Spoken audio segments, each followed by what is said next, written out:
Assalamualaikum warahmatullahi wabarakatuh. Selamat siang. Kami dari kelas Dewan 2D ingin mempresentasikan tugas pertemuan kedua mata kuliah Hukum Perdagangan Internasional. Dan untuk pembahasan yang pertama akan disampaikan oleh teman saya, Utari. Kepada Utari, dipersilakan. Oke, terima kasih Obi. Kita akan membahas permasalahan apa yang dihadapi oleh Indonesia dalam hukum perdagangan internasional. Yang pertama kita bahas Indonesia versus Uni Eropa. Indonesia menggugat pihak Eropa melalui aturan RED II dari pihak Indonesia, di mana kebijakan ini mendiskriminasi produk minyak kelapa sawit dan biofuel Indonesia, yang dampaknya ekspor kelapa sawit ke pasar Eropa menjadi negatif. Di sisi lain, citra produk kelapa sawit memburuk di pasar global. Gugatan ini menjadi tindakan keseriusan Indonesia melawan diskriminasi Uni Eropa. Langkah ini telah diambil setelah pertemuan Asosiasi Pelaku Usaha Kelapa Sawit dan Turunannya di dalam negeri untuk melakukan kajian ilmiah. Kebijakan RED II adalah kewajiban Uni Eropa menggunakan energi yang terbarukan untuk periode 2020 sampai 2030. Minyak kelapa sawit tidak termasuk ke energi terbarukan. Indonesia tentu keberatan dengan kebijakan ini dan membuat Indonesia geram karena salah satu produk unggulan Indonesia adalah kelapa sawit. Indonesia menggugat Uni Eropa ke WTO dan berharap Uni Eropa menghilangkan status high risk untuk komunitas kelapa sawit. Di sisi Uni Eropa, Indonesia mengambil langkah untuk menghentikan ekspor nikel. Hal ini merugikan pasar Uni Eropa. Indonesia merupakan salah satu ekspor nikel terbesar di dunia. Uni Eropa membuktikan nikel dari Indonesia, membutuhkan nikel dari Indonesia karena banyak hasil produk Uni Eropa membutuhkan bahan baku yang dari nikel.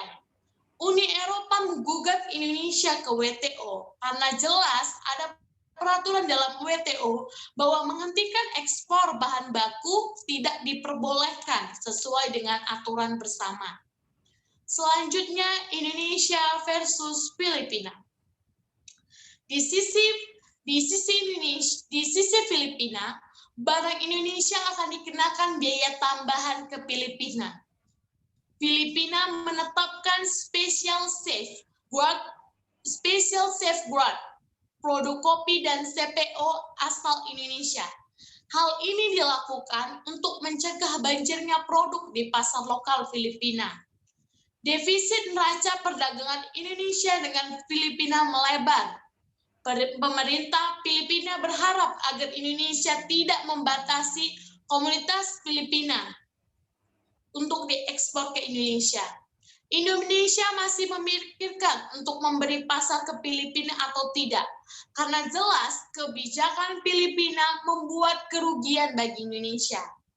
Tetapi permasalahan ini belum memiliki titik temu. Selanjutnya dari pihak Filipina. Filipina menetapkan bea masuk safeguard bagi impor produk otomotif.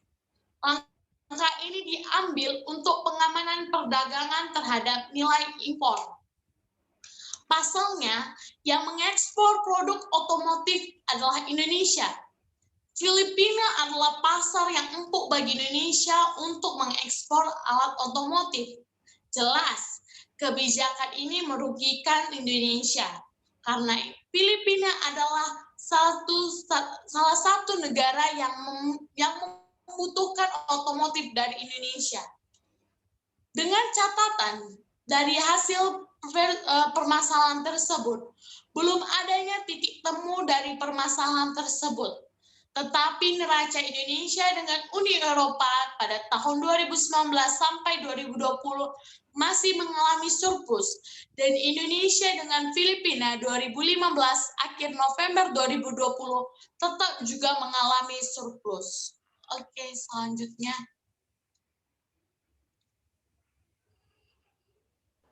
Oke, B. regulasi terhadap ekspor Indonesia ke Uni Eropa. Gugatan diajukan terhadap kebijakan Renewable Energy Directive II atau RED II dan Regulated Regulation Uni Eropa. Kebijakan-kebijakan tersebut dianggap mendiskriminasikan produk kelapa sawit Indonesia. Diskriminasi dimaksud berdampak negatif terhadap ekspor produk kelapa sawit Indonesia di pasar Uni Eropa. Melalui kebijakan RED II, Uni Eropa mewajibkan mulai tahun 2020 hingga tahun 2030 penggunaan bahan bakar di Uni Eropa berasal dari energi yang dapat diperbaharui. Selanjutnya, Regulated Regulation yang merupakan aturan pelaksana RED II mengkategorikan minyak kelapa sawit ke dalam kategori komoditas yang memiliki indirect land use change yang berisiko tinggi. Menurut saya, kebijakan Uni Eropa yang diskriminatif yang hanya menginginkan keuntungan sendiri tanpa memikirkan pihak Indonesia.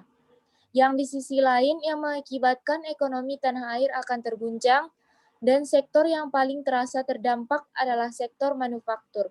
Menurut saya, mereka juga harus konsisten terhadap retorika mereka dalam perdagangan internasional. Diskriminasi sawit jelas melanggar prinsip-prinsip perdagangan yang telah diatur oleh WTO. Selanjutnya, Oke, yang selanjutnya ada regulasi terkait ekspor CPO ke Filipina. Regulasi ini menyebabkan pengenaan bea masuk special safeguard terhadap CPO atau minyak kelapa sawit oleh Vina kepada Indonesia. Filipina melakukan hal tersebut karena Filipina merasa keberatan atas kebijakan yang diberikan Indonesia, yaitu membatasi ekspor komoditinya. Contohnya seperti bawang merah dan pisang milik Filipina. Menurut Indonesia, apabila kebijakan yang dikenakan berupa pengenaan bea masuk tanpa disertai dasar yang kuat, maka Indonesia dapat melaporkan ke WTO. Indonesia melakukan pembatasan ekspor bawang merah karena saat ini Indonesia telah mampu mengekspor bawang merah ke berbagai negara. Maka dari itu Indonesia melakukan pembatasan impor agar tidak merugi akan melimpahnya bawang merah di pasar Indonesia serta dapat menguntungkan para petani. Sebenarnya akar dari permasalahan pembatasan CPO ini berasal dari Uni Eropa, yang menurutnya biodiesel sawit memiliki dampak yang buruk bagi lingkungan. Lalu pembatasan tersebut diikuti oleh negara Amerika, India, sampai sekarang Filipina. Menurut Filipina melakukan hal tersebut guna untuk upaya pencegahan produk minyak kelapa sawit Indonesia membanjiri pasar lokal mereka. Jadi, saat ini pemerintah RI berupaya menegosiasikan pengamanan akses pasar untuk komoditas tersebut. Walaupun dikatakan ekspor sawit Indonesia ke Filipina relatif kecil dan penerapan tarif impor CPO di Filipina tersebut tidak akan berdampak banyak terhadap kinerja ekspor CPO RI, tetapi pemerintah seharusnya dapat menindaklanjuti hal tersebut. Karena menurut saya hal tersebut bisa menyebar ke negara-negara ASEAN lainnya dan negara-negara tujuan ekspor minyak kelapa sawit lainnya. Dan jika hal tersebut terjadi, Indonesia akan kalah dan rugi di pasar internasional dan juga dapat mengganggu komunikasi bisnis komoditas lain yang non-sawit. Oke, selanjutnya.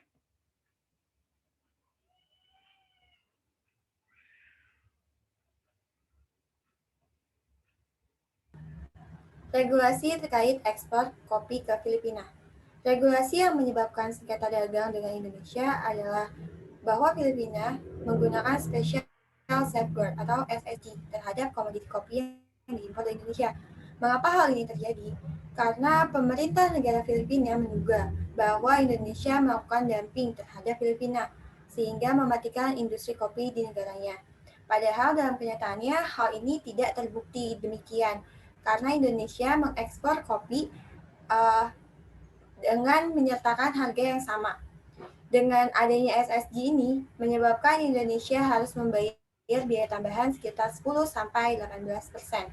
Dan menurut saya, regulasi ini menjadi penghambat ekspor Indonesia ke Filipina, di mana nilai ekspor kopi ke Filipina menurun sangat drastis Padahal di tahun-tahun sebelumnya, Filipina merupakan salah satu tujuan utama untuk mengekspor kopi. Dan dengan adanya hal ini, menurut saya sangat merugikan Indonesia, terutama di industri kopi dan juga para petani kopi. Dan saya harap pemerintah dapat segera menyelesaikannya, karena hingga saat ini hal ini sangat berdampak, terutama bagi petani kopi di wilayah Lampung. Next. Regulasi Filipina yang menyebabkan sengketa dagang dengan Indonesia. Filipina mengenakan safeguard atau bea masuk tindakan pengamatan sementara atau BMTPS terhadap mobil-mobil dari Indonesia. Indonesia akan dikenakan BMTPS untuk mobil atau kendaraan dalam bentuk cash bond sekitar 20 juta per unit. Aturan ini akan berlaku bagi mobil penumpang impor dalam bentuk completely knockdown, semi-knockdown, dan kendaraan bekas. Aturan ini berlaku untuk semua negara yang melakukan ekspor ke Filipina, termasuk Indonesia. BMPTS ini berbentuk pajak senilai 70.000 peso atau setara 20 jutaan untuk mobil penumpang dan 110.000 peso atau setara 32 jutaan untuk kendaraan komersial ringan. Menurut pendapat saya, regulasi ini sangat merugikan negara-negara eksportir mobil ke Filipina, terutama Indonesia. Indonesia menjadikan Filipina sebagai pasar tujuan ekspor utamanya. Nah, dengan adanya regulasi safeguard ini, maka Indonesia diharuskan untuk membayar sejumlah uang untuk biaya safeguard ini. Dan karena hal tersebut, Indonesia harus mengurangi nilai ekspornya. Dan menurut pendapat saya, regulasi ataupun kebijakan ini sangat tidak efektif karena berdasarkan pengamatan sebelum-sebelumnya bahwa tidak begitu besar kerugian yang ditimbulkan dari ekspor mobil dari Indonesia ke Filipina sehingga mengharuskan harus adanya safeguard. Selanjutnya akan dilanjutkan oleh teman saya. Jadi pendapat dan dampak mengenai permasalahan Uni Eropa dengan Indonesia. Jadi Uni Eropa sebenarnya tidak perlu menghambat produk kelapa sawit milik Indonesia, karena jelas Indonesia punya komitmen terhadap lingkungan. Seharusnya Uni Eropa mendukung implementasi sawit tersebut baik agar makin efektif pelaksanaannya. Dan dampak dari perang dagang antar Indonesia dengan Uni Eropa adalah kualitas dan juga merusak nama baik Indonesia karena diskriminasi yang dilakukan oleh Uni Eropa. Selain itu juga berdampak adanya penurunan akan minat kelapa sawit Indonesia dan pastinya berdampak juga pada perekonomian pengusaha sawit di Indonesia. Yang selanjutnya, adapun pendapat dan dampak mengenai permasalahan Filipina yaitu terkait kebijakan bea masuk safeguard yang dilakukan Filipina, menurut kami hal tersebut akan memberikan dampak negatif terhadap nilai ekspor Indonesia ke Filipina, di mana selain menjadi faktor penghambat, hal tersebut juga dapat merugikan para eksportir dikarenakan para eksportir harus membayar biaya lebih agar bisa mengekspor barang ke Filipina. Saya kembalikan ke moderator. Terima kasih atas perhatiannya. Kurang lebihnya kami minta maaf. Demikian akhir presentasi kami dan semoga presentasi kali ini bermanfaat untuk kita semua. Wassalamualaikum warahmatullahi wabarakatuh.